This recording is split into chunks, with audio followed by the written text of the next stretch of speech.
Nitwa Yvette, amahoro y'Imana akomeze kubana namwe. Uyu munsi ngiye kubasangiza ibintu bimwe na bimwe amakamera yo ku mihanda, ibyo bita ama CCTV ajya afata abantu bamwe baba batazi ko bibaho kandi ari ibyanyabyo. So ndatangira mbumvisha ka video, ndabereka ka video basobanurire uko bijya bigenda igihe wenda abantu baryamye, igihe imyuka mibi itambuka mu ngo cyangwa se mu makaritiye, ibyo bita amavene, twebwe tutabasha kubona uko tuba turyamye, noneho bigafatwa n'amakamera yo ku mihanda. Ntabwo bitugeraho kuko ntabwo ari buri gihe abantu bajya gusuzuma ama CCTV, ariko ababigenzuye biragaragara. Niyo mahirwe tugira kugira ngo tubibone natwe tubibasangize. Ama CCTV kamera ntabwo ajya ahagarara nk'uko nguko yo ararakora. Igihe wenda umuntu ashobora gukuraho kamera wenda nko mu rugo, uretse ko nabyo bidakunda kubaho, kamera zo ku mihanda ntizijya zihagarara. So ahangaha rero kubw'iyo mpamvu ahantu hamwe murumva ahangaha n'imbwa zimuka. Bafashe igicucucucu cy'umuntu kigendagenda muri karitiye nijoro, ntago umuntu we yakibona, ariko imbwa zo zirakibona kuko imbwa zo zishobora kubona ibintu bitagaragara twebwe abantu tutabona. So rero zamubona tambuka zikamoka. From chilling apparitions appearing in front yards to terrifying encounters with spirits, these clips reveal horrifying moments. Ni ingero zimwe na zimwe zafashwe n'ama CCTV ngira ngo mbereke. Hano muri mysterious figure hari umuntu utambuka, camera picked up something that looked straight out of a nightmare. Bafashwe na kamera. Umuntu urimo kugenda yicaye, ntago ubona amaguru, ni ukubona umutwe uri ku gihimba n'amaboko agendesha igihimba. Ushobora kubona yicaye asa n'ugenda yicaye, ariko ntabwo agenda, nyine ni igihimba kiri kugenda, nta maguru amuriho, ariko urabona agenda kandi yihuta. Across the pavement. Arimo kugenda agana mu baturage. It wasn't dragging, it was kandi yihuta, ubona ari nk'ikintu kirimo kugenda kimukurura cyangwa kimusunika kuko ari kwihuta. Was moved fast, like it was on a mission. Uwo muntu rero cyangwa se icyo kintu, icyo kiremwa kiri kugenda cyihuta cyane, nk'ikiri kuri mission, nk'ikigiye gukora ikintu. Hoping for an answer. Si, but no one could explain what. Ibi ntabwo ari umuntu ntabwo yabisobanura, ntabwo umuntu usanzwe yabyiyumvisha ko ari ibyanyabyo. Tujya tugira ngo ntabwo ari ibyanyabyo, ariko ni ibyanyabyo. That thing was, and now every night the street feels just a little less safe to walk down. Roadside. Hari ahandi bahita muri roadside shadows. Early one morning in Romania, a roadside. Aho tugiye ubu ngubu bahita muri Romania, ahantu hamwe ku muhanda. Security camera captured a sight that still unsettles locals. Several tall ghostly. Ama CCTV kamera byari nijoro afata ibyo biremwa bigenda, biba bimeze n'ibiremwa by'umwijima, bimeze nk'ibicucucucu, ariko ngewe uko mbibona namwe mubibona ni nk'abantu. Biragaragaza n'umubare wazyo, ni nka 5 hano mbona. Biragenda bimeze nk'abantu kandi byihuta, bifite isuforme nk'iy'abantu, bimeze nk'umwijima ugenda, ariko witegereje neza ubona ari abantu bagenda. So twebwe ntago tubibona. Ayo ma CCTV kamera rero niyo yabifashe, niyo yabyerekana ahangaha neza, uramutse kuri amashusho urabibona. In broad daylight, bikagenda biburira no mu mucyo, ko biva mu mwijima byasohoka aho hantu hari umwijima, muri iyo karitiye y'umwijima ku muhanda, uko byinjira hari nk'urumuri cyangwa se itara, bikagenda biburira muri urwo rumuri ku buryo udashobora kubibona, ariko kamera zo ziba zabifasha, ama CCTV kamera. Hari hano n'indi shusho y'umukobwa ugenda asa n'uwikurura, ariko ashyize amaboko inyuma n'amaguru imbere. Ubona agenda ameze nk'ugaramye, agendesha amaguru n'amaboko. Late one night, an empty street was caught on infrared cameras. No cars, no people, just silence. But then Igihe kimwe rero ku muhanda nibwo hagaragaraga nta muntu n'umwe atambukaga, nta rusaku na ruke rwari ruhari, nibwo hagaragaraga iyo shusho y'umukobwa atambuka. Range crawled across the road. It was on all fours, moving slowly, in a way that didn't look human at all.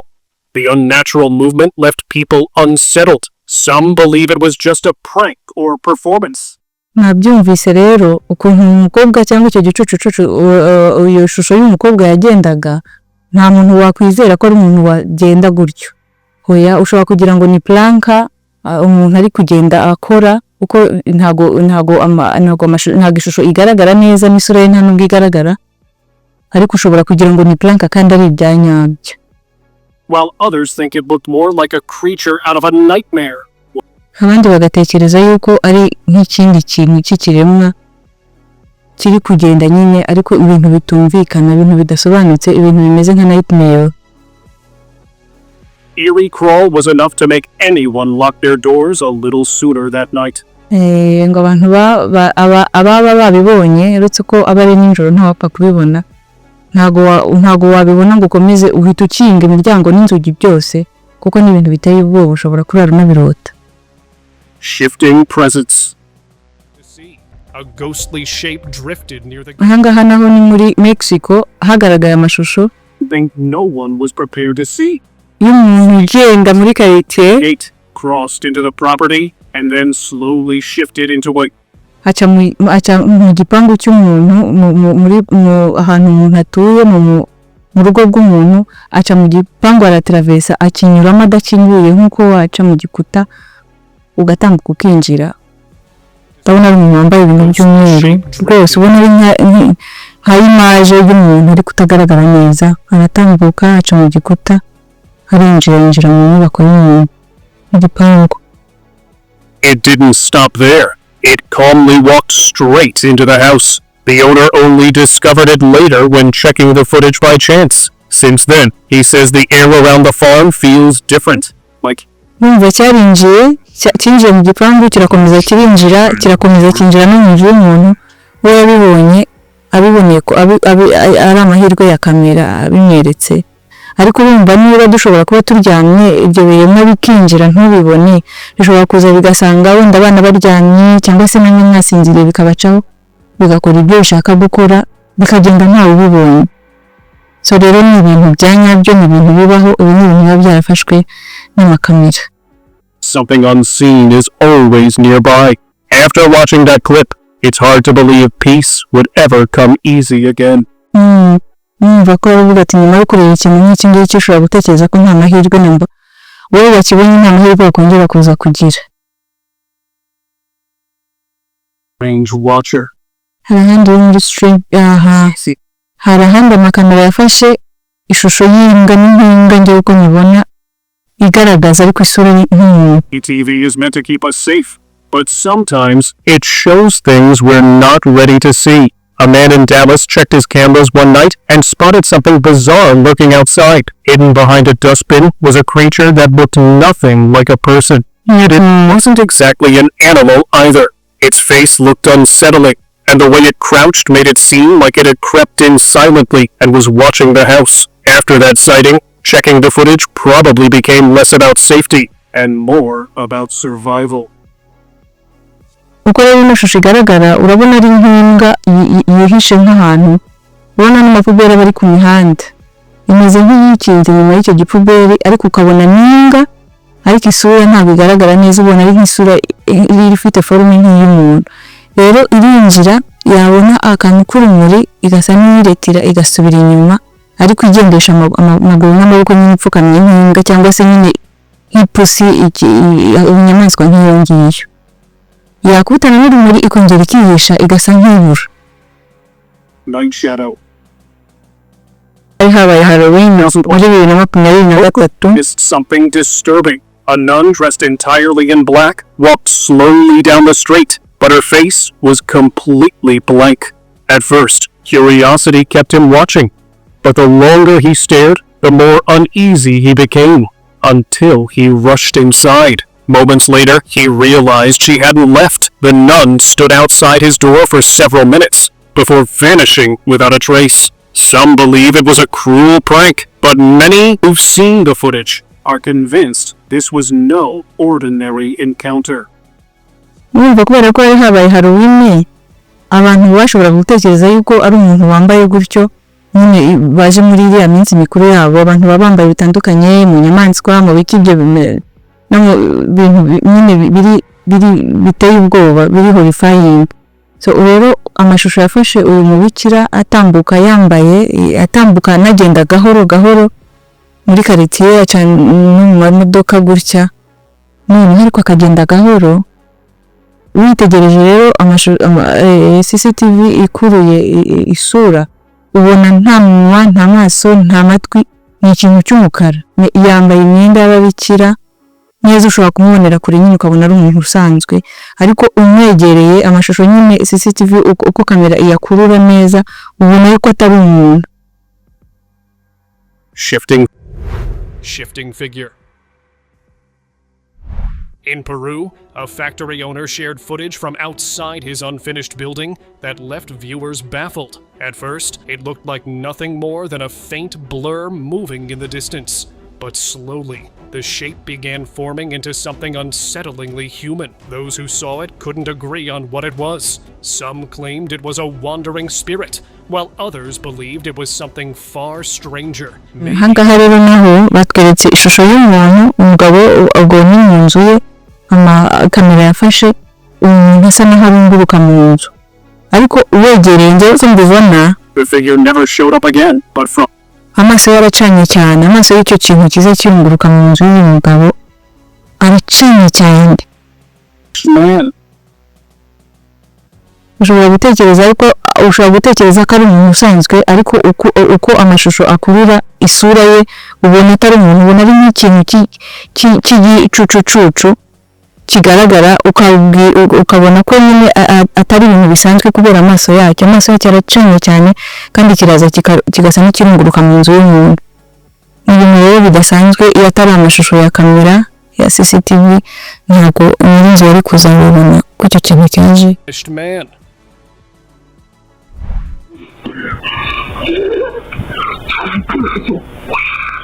A strange security clip surfaced showing a man acting completely out of control, his voice twisted into several tones at once.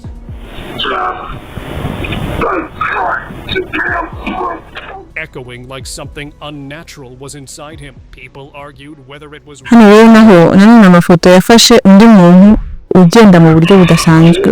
Mu ishusho haragaragara nk'umugabo munini ugenda ariko mu buryo budasanzwe, agenda asa n'uhengamye. Noneho arakomeza araza ageze imbere atangira avuga amajwi adasobanutse, asa nk'umuntu wafashwe n'ibyo bita amadayimoni, abantu niko babyita, afite n'amajwi menshi amuvugiramo. But one detail still unsettles everyone. Not long after the video spread online, locals claimed the man disappeared. Urumva rero amashusho amaze kugaragara na video yafashwe, kandi we mu muntu hari nibwo baje kubona umuntu abuze, agira gutya aravanishinga, arabura aho ngaho yarari nkingi kugaragara, kandi yarahari anasakuza anagenda mu buryo butangaje. Bigaragara amashusho niko yamufashe, kamera niko yafashe ishusho ye, ariko mu buryo budasobanutse ubona arabuze, irize gutya arabura. Ibyo rero ni ibintu bigaragaza neza ko icyo ni gihamya kigaragaza neza ko icyo kiremwa kiba ari ikiremwa cy'umwuka, kuko nta muntu ushobora kuza agenda muri ubwo buryo ngo avugishwe, avuge amajwi atandukanye muri we, ibintu bitandukanye muri we, nk'amajwi nk'atanu cyangwa atatu, narangiza abure gutyo gusa, nta kintu cyamukuye, nta kintu kimuteruye. Ni ibintu bigaragaza ko ari ikiremwa cy'umwuka. No trace of him left behind, as if he had simply slipped out of this world. Ngo yarari nta shusho, nta kimenyetso na kimwe cyahasigaye cyuko hari uwo muntu nyine, ni nkaho nyine ahantu yarari hasibanganye. Local legends warned about a stretch of trail deep in the woods. They said once you stepped on it, you never came back. Most avoided it, except for one boy who didn't believe a word of it. Ibyo bita cast woods, ni ahantu nyine hari ibiti, hari mu biti woods ubundi nk'ahantu ni nk'ishyamba ririmo nyine uduti tuno duti abantu bashobora no kujya gusenya, ariko ni ryinshi. Haragaragaramo ifoto y'umuntu uhagazemo ameze nk'umukobwa cyangwa umudamu. You didn't believe a word of it. Straight onto the path, laughing at the old stories, until the camera caught something terrifying. A dark, blurry figure rushed. Harimo gutambuka aho ngaho muri iryo shyamba, muri ibyo byatsi, muri iryo shyamba. Noneho haza ikintu cy'igicucucucu kimwe kiramuhirika, arongera arabyuka aragenda, ariko icyo kintu nyine cyaje giturutse naho muri ibyo biti nyine from nowhere, kiraza gita kimukubita, arongera arabyuka aragenda, naho kirakomeza kiratambuka, ariko amakamera yari yarangije kubifata. Rero we yabivuga ati ikintu cyamiritse, mwebwe ntimubyumve, ashobora no kutakibona kikamukubita gutyo igikubara kikamuhitana gutyo, yagira amahirwe akabyuka akongera akagenda wenda ntikimwice, ariko we yabivuga ntitubyemere, amahirwe nuko kamera iba yarabifashe. Morning shadow. Just after sunrise, a homeowner's Ring camera picked up something strange moving across his yard. It looked human at first, but its body blurred like smoke while its feet stayed solid on the ground. The people in the background appeared perfectly normal, yet this figure didn't. Some dismissed it as a glitch, but the shadow it cast across the pavement made that harder to believe. If it wasn't really kwa kundi nko mu gitondo akazuba kaba kamaze kurasa, mu gitondo kare akazuba kaba kamaze kurasa, umuntu yatambutse muri yard, ariko ntabwo ari umuntu, urabona kamera yafashe ishusho y'ibirenge bye bihagaze, nkuko wabona ibirenge bitambuka, ariko nta gihimba kiriho, atambuka neza, ubona nyine ari nk'amaguru y'umugabo ari gutambuka. Noneho rero kamera imufata atambuka gutyo. If it wasn't really there, then why did the world around it react as if it was? Aragenda arabura. Ubwo rero icyo gihe iyo kamera iba itaramufashe ngo igaragaze umuntu ugenda nta mutwe umuriho, nta gihimba kimuriho, ariko amaguru atambuka, ntabwo twari kwemera yuko ari ibintu bya nyabyo. Oya, tubifashwamo na kamera, bagize amahirwe bakabibona nibo babyemera.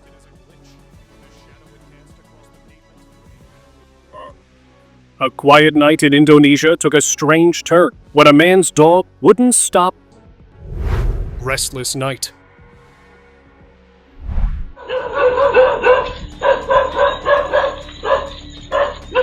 A quiet night in Indonesia took a strange turn when a man's dog wouldn't stop barking at nothing.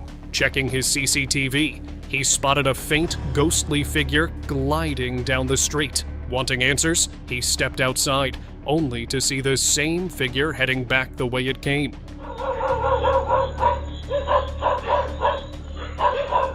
Since then, it's never been seen again, leaving only the memory of that one night when something unexplained passed. Restless night.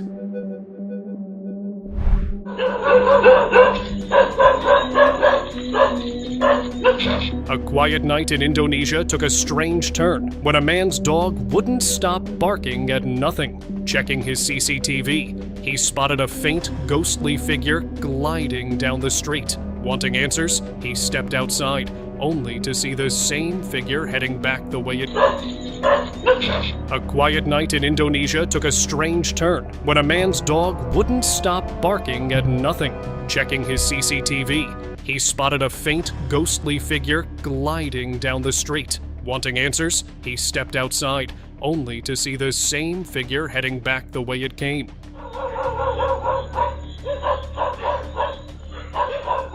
Since then, it's never been seen again, leaving only the memory of that one.